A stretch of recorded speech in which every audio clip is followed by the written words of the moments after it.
Hi guys, अगर आप UP Ayush counselling में पार्टिसिपेट करने वाले हो, बीएमएस, बीएचएमएस, बीयूएमएस जैसे कोर्सेज में एडमिशन लेने का प्लान कर रहे हैं, तो इस वीडियो में पूरा डिटेल में समझाने वाला हूं कि आपके क्या क्या प्रोसीजर्स होने वाले हैं, क्या क्या डॉक्यूमेंट्स अभी से अरेंज करके रखना चाहिए जिससे कि लास्ट मोमेंट पे कोई रश ना हो, कोई रिजेक्शंस ना मिले। एंड साथ साथ मैं फी स्ट्रक्चर्स भी बताने वाला हूँ, कुछ ट्रेंड भी बताने वाला हूँ जो लास्ट ईयर के बेसिस पे इस बार का कट ऑफ का रहेगा कि कितना आपका रैंक रहेगा, तो उस बेसिस पे आपको जो है गवर्नमेंट और प्राइवेट कॉलेजेस मिलने के चांसेस बनेंगे। ठीक है, तो अगर पहली बार चैनल पे तो मेक श्योर आपने सब्सक्राइब कर रखा है। यूपी आयुष काउंसलिंग कब से स्टार्ट होगा, इसका एक्सपेक्टेड डेट क्या है, ये सबसे ज्यादा क्वेश्चन इस समय।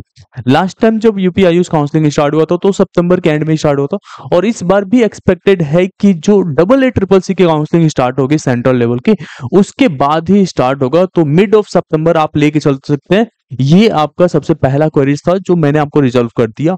सबसे पहले बात करते हैं आपकी डॉक्यूमेंट्स क्या क्या रिक्वायर्ड होगा आपके काउंसलिंग के टाइम पे। तो मेजर डॉक्यूमेंट्स आपका रहेगा ऑब्वियसली आइडेंटिटी प्रूफ। तो आइडेंटिटी प्रूफ में आधार कार्ड रहता है, आधार कार्ड अगर आपके पास नहीं है तो पैन कार्ड चलेगा, वोटर आईडी कुछ भी है वो चल जाएगा आपका। ठीक है, उसके बाद से क्लास 10th की मार्कशीट आपको देनी होती है, क्लास 12th की मार्कशीट अपलोड करनी पड़ेगी। नीट 2025 का स्कोर कार्ड आपको देना पड़ता है। ऑब्वियसली अगर आप किसी कैटेगरी में आते हैं तो कैटेगरी सर्टिफिकेट नेसेसरी है, जैसे ओबीसी में आते हैं तो ओबीसी, एससी, एसटी, ईडब्ल्यूएस का सर्टिफिकेट है तो वो दे सकते हैं। एक चीज का ध्यान देना, जो ईडब्ल्यूएस सर्टिफिकेट है 2025 अप्रैल के बाद का बना होना चाहिए, तभी जाके एक्सेप्ट होगा। ठीक है, उसके बाद से आपका डोमिसाइल सर्टिफिकेट होना चाहिए। अगर आपने 10th और 12th जो है बाहर से किया हुआ है, उत्तर प्रदेश से बाहर से, या 10th कोई भी एक जो है आपने बोर्ड्स का एग्जाम्स 10th या 12th आपने यूपी के बाहर से दिया हुआ है, तो उस केस में आपको डोमिसाइल सर्टिफिकेट देना पड़ेगा अगर आप यूपी की काउंसलिंग में पार्टिसिपेट करना चाहते हैं और वहां का 85% का कोटा जो है वो लेना चाहते हैं, अवाइल करना चाहते हैं। तो ठीक है, तो ये नेसेसरी है आपको। अदरवाइज आपका जो है इसमें प्राइवेट कॉलेजेस के लिए ही केवल मिलेगा। जैसे अगर आप अदर स्टेट से हैं तो यहाँ पे प्राइवेट कॉलेजेस के लिए एडमिशन के लिए प्लान कर सकते हैं।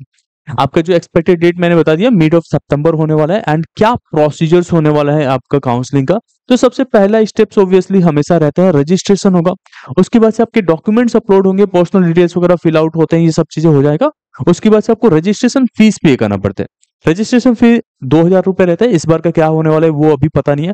उसके बाद से सिक्योरिटी अमाउंट आपका पे होगा, तो ये मिला के आपका होगा अप्रोक्सीमेटली। देखो, अगर आप प्राइवेट कॉलेज और गवर्नमेंट कॉलेज दोनों में पार्टिसिपेट करना चाहते हो तो 50,000 पे करना पड़ता है। अगर आप केवल गवर्नमेंट कॉलेज में पार्टिसिपेट करना चाहते हो तो 20,000 पे करना पड़ेगा। अगर आपको प्राइवेट में केवल जाना है तो ऑब्वियसली आपको 50,000 देना पड़ेगा। ठीक है, उसके बाद से ही आपको चॉइस फिलिंग का ऑप्शंस खुलता है। एंड देन चॉइस फिलिंग वगैरह करते हैं तो उसके बाद से आपको अलॉटमेंट लेटर मिल जाता है। जो भी रिजल्ट्स आता है उस बेसिस पे अगर आपको अलॉटमेंट मिलता है कोई कॉलेज का तो वहां पे आपको जाके रिपोर्टिंग करनी पड़ती है। नहीं मिलता है तो आप अगले राउंड में पार्टिसिपेट करते हैं विदाउट डूइंग एनी रजिस्ट्रेशन। हाँ, जो स्टूडेंट्स ने फर्स्ट राउंड में नहीं पार्टिसिपेट किया वो डायरेक्टली सेकंड राउंड में रजिस्ट्रेशन कर पाते हैं। ठीक है, एक चीज आप सब लोग को ध्यान में रखना चाहिए, अगर आप ईडब्ल्यूएस में फॉल करते हैं या ओबीसी एनसीएल में आते हैं तो उस केस में आपका जो सर्टिफिकेट बना होना चाहिए वो 1 अप्रैल 2025 के बाद का होना चाहिए। अदरवाइज जो है वो आपको जो भी सुविधा लेना चाहते हैं वो आपको नहीं देंगे, आपको ओपन कैटेगरी में ही काउंट करेंगे। ठीक है, इस चीज का आपको खास ध्यान रखना पड़ेगा। अगर आप ओबीसी, एससी, एसटी कैटेगरी में आते हैं तो जो आपका सर्टिफिकेट यूपी का बनता है वो इस तरीके के बनते हैं। ऐसे ही डोमिसाइल भी आता है, तो डोमिसाइल भी आपको रखना जरूरी है। और ये जो है आप जितना रिसेंट वाला बना लेंगे उतना ही अच्छा है। तो इसके लिए सर्टिफिकेट जो जाति प्रमाण पत्र होता है, जाति तो बदलती है नहीं, तो एक बार बन गया तो काम करता है। बट आप जितना रिसेंट वाला बना लेंगे तो किसी तरीके का आपको वो नहीं देखना पड़ेगा। जो इकोनॉमिक से रिलेटेड रहता है, जैसे इनकम सर्टिफिकेट होता है वो पर ईयर बनते हैं। उसके बाद जैसे ईडब्ल्यू सर्टिफिकेट वो भी पर ईयर बनते हैं। लेकिन ये एक बार बन गया तो चल जाएगा, डोमिसाइल एक बार बन गया तो चल जाएगा, लेकिन फिर भी लेटेस्ट वाला जारी करा लेना ज्यादा अच्छा रहेगा। तो अभी से आप अप्लाई करा सकते हैं। ठीक है, उसके बाद से फी स्ट्रक्चर समझ लेते हैं। आप लोग का रजिस्ट्रेशन फीस 2000 होने वाला है। अगर एससी एसटी कैटेगरी में है तो आपको 1500 रुपए जाएगा।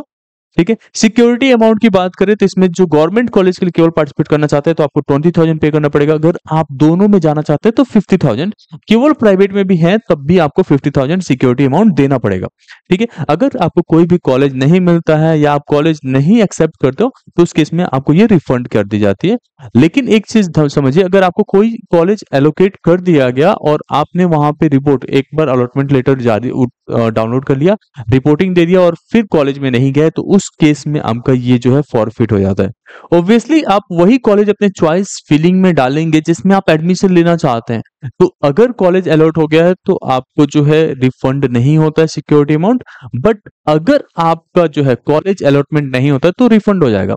इसीलिए प्रेफरेंस लिस्ट जो बनाना चाहिए तो जिस कॉलेज में आप जा सकते हैं उसी कॉलेज के बेसिस पे बनाइए। क्या क्या आप जो है ढूंढना चाह रहे हैं उस बेसिस पे हम लोग हेल्प आउट करते हैं आपका प्रेफरेंस लिस्ट तैयार करने में। लेकिन अभी से आप अपनी तरफ से रिसर्च करना शुरू कर सकते हैं कॉलेज बेसिस पे, पास्ट ईयर का कट ऑफ वगैरह देखते हुए। बाकी इस चैनल पे बाकी डिटेल्स हम लेके आएंगे, तो सब्सक्राइब करके रखना, आपको मिल जाएगा डिटेल्स यहाँ पे। ईयरली फीस जो होता है, मतलब बहुत सारे बच्चे क्वेरीज रहते हैं कि हमारा कॉलेज का बजट क्या रहने वाला, तो गवर्नमेंट कॉलेज मिल जाता है तो अप्रोक्सीमेटली 34,000 के आसपास आएगा। लेकिन अगर प्राइवेट कॉलेज रहता है तो उसमें अप्रोक्सीमेटली 3 लाख से लेके 4 लाख के आसपास लग जाता है, 3 से 4 लाख तक। तो कॉलेज की फीस लगभग 2 लाख के आसपास होता है। 1 लाख आपका जो है हॉस्टल फीस के आसपास आ जाता है और 50,000 मिसलिनियस चार्जेस रहते हैं, जैसे उनके यहाँ जो है कोई डेवलपमेंट के चार्जेस हो गए, कुछ और भी चार्जेस वो लोग ऐड कर देते हैं। तो ये टोटल फीस आप लोगों का होने वाला है, ठीक है। इसके साथ साथ मैं एक और चीज बताने वाला था कि किस कट ऑफ पे आपको जो है कॉलेजेस मिल सकता है। तो अगर आपका नीट स्कोर अगर देखा जाए, अगर आपका नीट स्कोर 500 प्लस है तो उस पे आपको गवर्नमेंट कॉलेजेस बीएमएस मिलने का चांसेस बन सकते हैं। अगर आप जो है प्राइवेट कॉलेजेस ढूंढ रहे हैं तो उससे नीचे है तब भी आराम से कोई ना कोई प्राइवेट कॉलेज आपको मिल जाएगा। बाकी इसके बारे में एक डिटेल वीडियो मैं आप लोग के सामने ले आऊंगा जिसमें सारे कॉलेजेस गवर्नमेंट के लिए अलग, प्राइवेट के लिए अलग कट ऑफ आएगा, प्रेफरेंस लिस्ट तैयार रहेगा। आप पीडीएफ डाउनलोड करके आप अपना प्रेफरेंस लिस्ट को फाइनल कर सकते हैं। बाकी पर्सनलाइज काउंसलिंग में भी हम लोग हेल्प करते हैं, तो फोन नंबर जो आपकी स्क्रीन पर आ रहा है उस पर हमें मैसेज कर सकते हैं। होप इन आपको वीडियो हेल्पफुल लगा होगा। Thank you so much.